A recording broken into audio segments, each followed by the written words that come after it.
Another question that came through was around the lead generation forms that you can now add to company pages, and are we able to share any thoughts on how useful those are, whether people should bother with them, who they're going to be most beneficial for?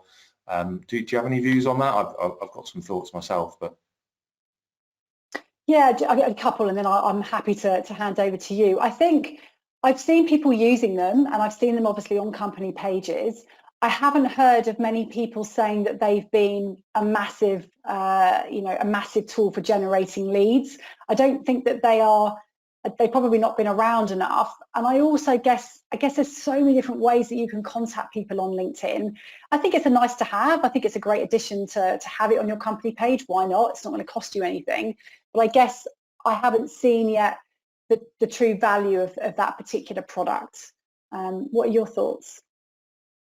yeah, I mean, I think I'd highlight two things. The first is you need to be aware that at the moment you don't get any kind of alert when someone has filled in their details that they would like to book in a call or whatever it is that your lead gen is set up to offer.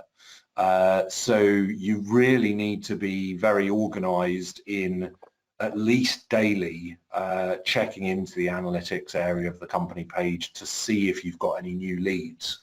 Because otherwise you're going to have this nightmare scenario that someone was interested, they entered their details, and then days and days and days have gone past and they haven't heard anything from you, and that is almost worse than not having got the lead in the first place. So do be aware of that. I think the other thing I would stress, particularly for a lot of small businesses, is all types of digital marketing are a numbers game at the end of the day.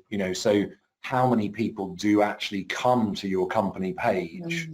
And then if you assume that only a couple of % of those people are likely to see the lead gen option and fill it out, is that actually then going to turn into any kind of meaningful flow of leads for you? Clearly, if you're a business, with a big brand and you get tens or hundreds of thousands of visitors to that page each week, then that could drive a lot of lead interest. But if you're a small business that's maybe only getting, a few hundred visitors each week or each month, it's obviously not very likely that's going to turn into more than a handful of inquiries. So, but I apply that to all things, Louisa. Like, on creator mode, I saw someone recommending, yes, you should turn on creator mode so you can put a link at the top of your profile. I'm like, yeah, but hang on.